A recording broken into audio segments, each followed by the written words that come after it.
Hi everybody! It's the end of the month and the end of the year, so it's come around time for me to show you all the pages I coloured during December of 2023. Not as many as I'd hoped because a project came up at the start of the month that meant there was about a week and a half, maybe 2 weeks where I didn't really have much colouring time. But I did manage to get a few done, so I'll show you these. I'll just jump right in with the first one that I coloured. This is Fairies Compendium Colouring Heaven, and this is one that I actually coloured on the camera. Well, most of it at least, this fairy here that I coloured to try out the Albrecht Dürer watercolour pencils. I was recommended some colours to use as a starter set by Waymaya01 in the comments on one of my previous videos, so I managed to get hold of those and give them a bit of a try out on this picture, and I've got to say that I am really pleased with how they worked on the paper. It's the older Colouring Heaven paper, so it doesn't take the water terribly, but it's obviously not made for watercolour, so I think on proper watercolour paper those would be amazing. They worked pretty well here though, I think, just using a few select, like 11 or 12 colours, along with the original 12 set that I actually had already, and this is the one I chose to do, and it's probably my only kind of winter / Christmas themed picture I managed to do this month. I didn't actually give myself a theme, I just thought I'd colour whatever I wanted to this month, and that's probably a good thing because I ended up with not that much colouring time, but I was really pleased with how this one turned out. I tried to keep it fairly realistic or sketchy, but still realistic towards the top of the image, going down to a more sketchier watercolour kind of effect towards the bottom, where I let the paint actually drip down off the edge of the paper to give these kind of dripping effects down the bottom there. And you can see I've stuck on some snowflake stickers that we've got glittering away there, just for a bit of fun. I've splashed on some gold ink, we can see that there, that's just the Winsor & Newton gold ink that I've splashed on for a bit of effect down the bottom. I have stuck on some crystals, some stick-on crystals there in her headpiece. I just couldn't resist it. I do love to use my stick-on crystals, and there's a bit of gold gel pen there for the little kind of fiddly bits in her hair there, this kind of headpiece thing she's got going on. And I did use silver to go around her feathers. Oops. I did use silver to go around her feathers there to make those stand out as being different from the actual white fur, which I went around with the white gel pen there. And yeah, that one was really fun to do, and these pencils are a joy to use compared to the cheap watercolour pencils I had been playing with in the past. Those were pretty amazing to use, and as I said, yeah, on better paper those would be brilliant. But yeah, I really do like how that one's turned out. And that one is the first one I coloured this month. That one is that is called Winter Rose by Adele Lauriane. That is from Fairies Compendium Colouring Heaven. The next one is another one that I did end up doing a couple of videos on this one, I think. And this one was for a challenge on the Friends of Colouring Heaven Facebook group. This guy here, and the challenge was to use a limited palette of 5 colours, and I did end up choosing one that was slightly off. This kind of browny green that I chose was more meant to be more towards the brown than towards the green, and on my little monitor, my little tablet, it came up as being more towards the green than the brown. So but yeah, I did I did put him up for the challenge and it was accepted, so we're all good. And I think the colour palette does work really well. I do love this colour palette. It's not one that I would have chosen myself, but yeah, I am super pleased with how he turned out. And he is, yeah, I chose the 5 markers there. You can see the 5 different colours we've got going on the back there. And then I worked onto him with pencils. So my usual kind of method when I do Maud Lamoine's colouring. I do love Maud Lamoine's art, and this is one issue of Colouring Heaven that I would love to finish at some point. I made kind of leather texture in these corners there by dabbing on some hand sanitizer, just normal everyday hand sanitizer we've probably all seen a heck of a lot of recently in the last few years. Just dabbing that on with a bit of tissue. I like a rumpled up tissue, and dabbing that on to give that kind of leather effect that I thought would go with the steampunk theme we've got going on with him. And yeah, I did end up sticking on a few crystals, some clear ones here for the insides of these cogwheels, and some red ones kind of in this smoky, steamy kind of area at the top there. And yeah, I really did enjoy this one. I always enjoy colouring Maud Lamoine's artwork. Some more red crystals there, obviously my white gel pen, and that was a variety of pencils I worked into that one with in the end. And most of it is on video, at least showing which pencils I used for which areas and how I got this effect here with the leather, and a smaller kind of leather effect there for his wristband, just by using a bit of hatching, cross hatching, to make that look all scuffed up and rough and steampunky. I thought that worked really well. But yeah, I loved him when he was done. And as I've said, yeah, that colour palette is one that I'll keep in mind for using. I'll maybe try it with the proper brown instead of the greeny brown that I ended up using. But yeah, again, really pleased with how he came out. That was a super fun one to do. One of my favourite artists there, Maud Lamoine. I really do need to get back to my favourite artists series of videos that I've been doing, but as I've said, this month was just so super busy. There wasn't much that actually got done. This is another one that I finished this month. This one was a super quick one, just a picture that I'd been wanting to colour for absolutely ages, and I just thought, yeah, let's give it a go. Well, I haven't really got a theme going on this month. This is the official Horizon Zero Dawn colouring book. Oh, the last one I forgot to mention, that one is Fantasy Figures Special, Colouring Heaven by Maud Lamoine. There was a lot of Colouring Heaven colouring this month. Sorry, not sorry. I do have a lot of Colouring Heavens. I do love to colour in them. But anyway, this is the official Horizon Zero Dawn colouring book. I'm not sure if we do have any artists cited on this one. Possibly. I'm not sure. If there is, it might be on that page there somewhere. But if there were any artists mentioned, I don't think it says which one actually drew the picture that I coloured. And the picture that I coloured is this one here, just as a really quick one. And I have gone on to do a little bit of paint splashing on the other side of the page there, as you can see, because as I was splashing on some paint, having a bit of fun there, it did go on to the other side of the page, which thankfully is in a similar sort of style, so I can probably use the same sort of techniques and colours over there. But this one, mainly I did with a little travel watercolour palette. Just laying down all the bases. Apart from her skin is just pencil, I think. This is a double-sided book, so I wouldn't have been able to use markers. But I do love the effect I ended up getting here with the splashing and the mixing of the watercolours there in the corner, and drawing over the top with the white gel pen. That has worked super well, I think, and really goes with the kind of sketchy, messy theme of the picture. It was quite a hard one to colour, actually, because it was really sketchy, and the areas were kind of overlapping each other and blending into each other, and it was quite hard to figure out what colours would go where, but yeah, I think we got there in the end. There was a bit of gold gel pen as well for these kind of triangle bits that were floating around, and this is supposed to look as if it's glowing, like a glowy circle. She has a little kind of device clipped onto her ear there. Yeah, this triangle bit here, little device that clips onto her ear, and it throws out this kind of glow. It's from a computer game, the Horizon, the computer game, which I have played a little bit of, not tons, but yeah, that's supposed to look as if it's glowing, coming from this little triangle device she's got in her ear there. The rest of it, yeah, just pencil, watercolour with a bit of pencil. I did do a little bit of fur texture on her wrap, her fur.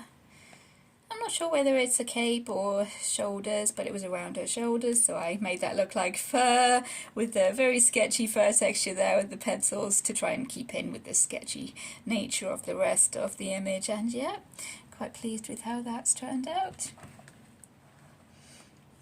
considering it was a very quick one, just with watercolour, a little bit of pencil shading, just a few hours, that one. Not the most time consuming, but what, yeah, super fun. I did try and make it look as if there was a little bit of a blue glow onto her face there. I'm not sure if that's showing up on the camera. It might do if I bring it up a little bit closer. Yeah, I tried to make it look as if that circle is glowing onto her face. And yeah, quite a fun one to do. And that is from the Horizon Zero Dawn colouring book. The next one is a picture that I drew myself.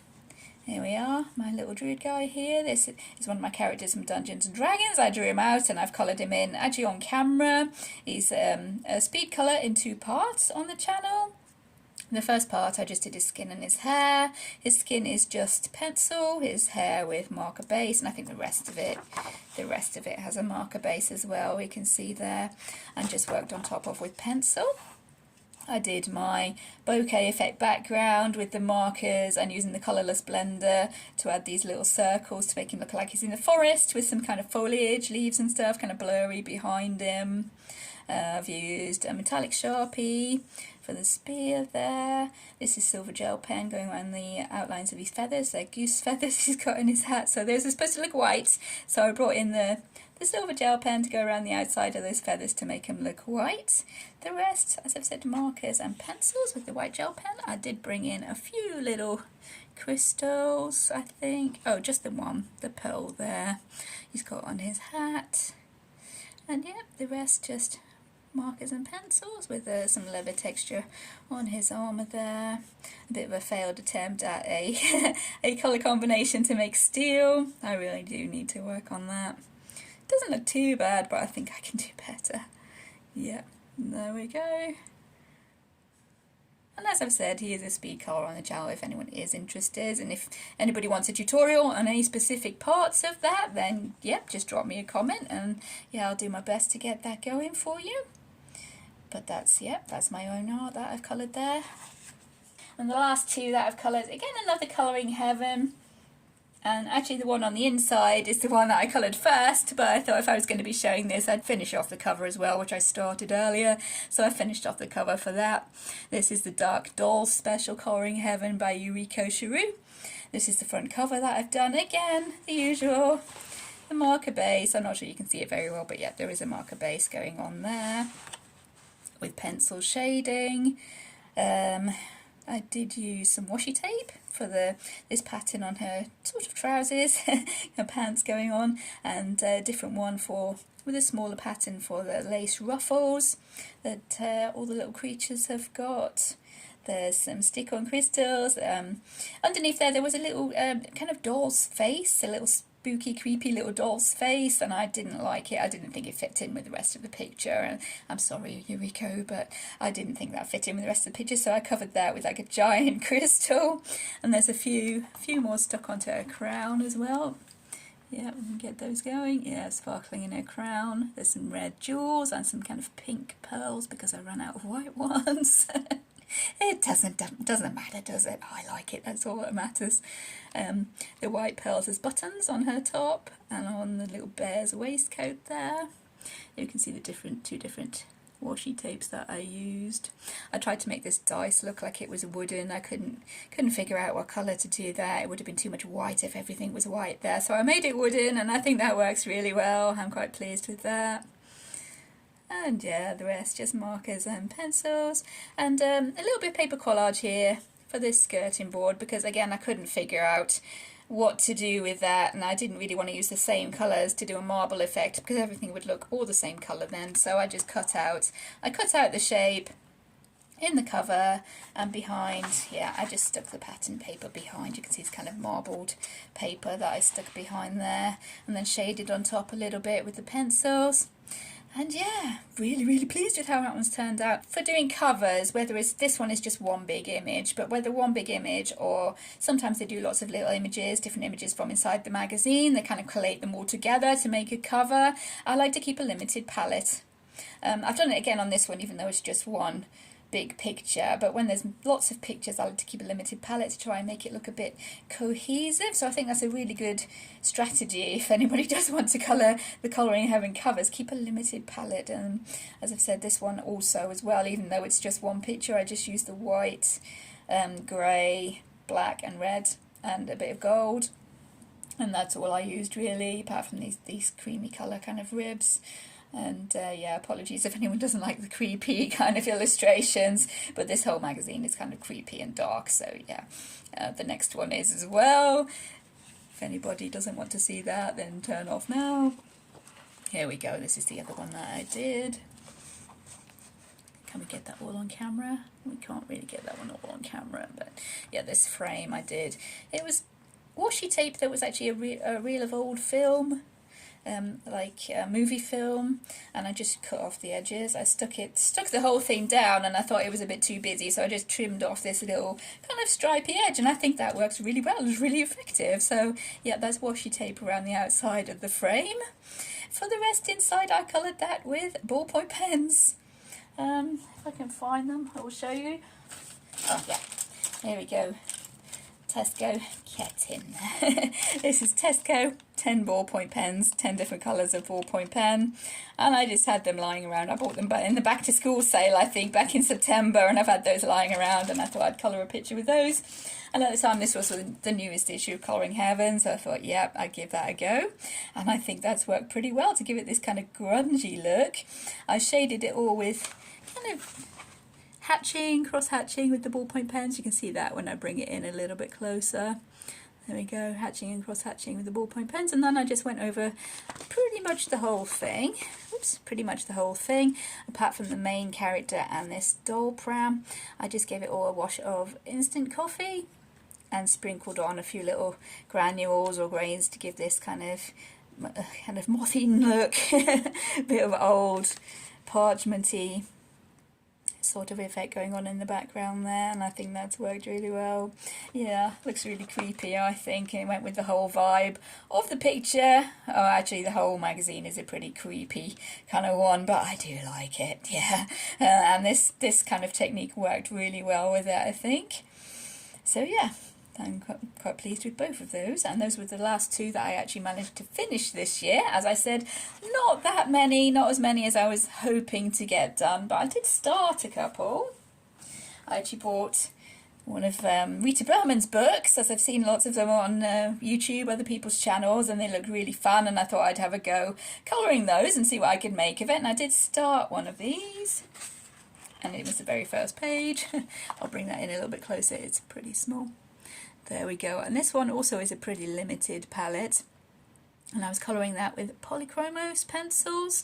I don't have that many, but I thought I would use those and try and make it the same kind of style as this is coloured here. I think that is Rita Berman's own colouring style, to try and make it fit in with that. I've used a couple of gel pens, glitter gel pens as well. There's a purple one, I think, gold and silver. A little bit of white gel pen for highlights, I think. Oops, get it all on camera. I've done the nighttime half pretty much, just need to do the daytime half. And these are my Polychromos. I've just put them in an old Arteza tin for now. But yeah, I don't have very many. It was a random set of 12 different colours. We ignore the whites, they weren't in it. I've bought those separately. These colours here are the ones that I've used for that picture. If anybody wants to see me colour the rest of it and how I was doing that and which colours these are, just drop me a message. But those are what I used to colour this one here. I'm going to bring that up. There we go. So having a bit of fun with that, trying to make it look bright and cheerful, try and emulate Rita Berman's own kind of colouring style if I could. And yeah, that one was pretty fun to do, but it kind of got put to the side and I didn't come back to it. I will try and finish that one off. You know, we've all got whips that we colour part of and then never get back to, and there's nothing wrong with that. It's just having fun doing it in the first place. That's the main point. And the next one that I started is from this one here, the Dungeon Meister Goblin Quest colouring book by Jeff Aldrich, John Taylor, illustrated by Zachary Backus. And this is one that my son actually bought me for Christmas, so this is what I was colouring on Christmas Day. Although I went back to it a couple of times after that, it has taken a heck of a long time. Their pictures are so super detailed. And there we are, that's the one that I've started in there. Really, really detailed and taking a heck of a long time. I think it took me most of a day just to colour this guy here, getting all the gold on his armour. But yeah, the gold on his armour is with Castle Arts gold pencils. The rest, everything else, is Black Widows. But yeah, that one is going to take a heck of a long time, I think. It took me like a day to do that wood grain on the booth. It took me a day to do the Paladin's armour. And what I did on Christmas, what I was colouring on Christmas Day, is that little goblin guy at the bottom there. So yeah, that one is going to take a heck of a long time, but I'll keep working on it in the background. I do love this book. It's a whole kind of Dungeons and Dragons story going through. You can see what everyone gets up to. It's quite a fun book. The only trouble is, as you can see there, the pictures very, very small, lots of details. So yeah, if I pick to choose any of those to do, it's going to take me a heck of a long time. So I'll try and carry on colouring with that one throughout January. And my theme for January, well, it is actually Year of the Dragon this year. I know last year I picked Year of the Rabbit as my theme for January and I coloured lots of bunny rabbits. It's actually Year of the Dragon this year. The wooden dragon? And I've already had dragons as a theme. I think I did it last December. That was December 22. I had dragons as a theme, so I didn't really want to revisit that one again so soon. So what I'm going to do for January is take kind of an oriental sort of theme and basically use it as an excuse to colour in my Chinese, Japanese and Korean books. So yeah, the kind of Far East or the Orient. That's going to be my theme for January, and anything else I find that will fit into that theme. But mainly I'm going to be colouring, yeah, in my Chinese, Japanese, Korean colouring books to fit in with the Chinese New Year, Lunar New Year of the dragon. And I think I might try and colour a couple of Eastern type dragons, the serpent dragons, because I think they're really cool. I know I do have one that's a whip, but it's a Kirby Roseanne's one, and that is going to take forever. I might work on it a little bit maybe, but yeah, and mainly it's going to be my Chinese, Korean, Japanese kind of books that I'm going to be colouring in. So yeah, I'm looking forward to hopefully having a bit more time for colouring throughout January. And thank you for watching, everybody. If you've enjoyed the video, please like and subscribe. Take care, and I'll see you in future videos. Bye.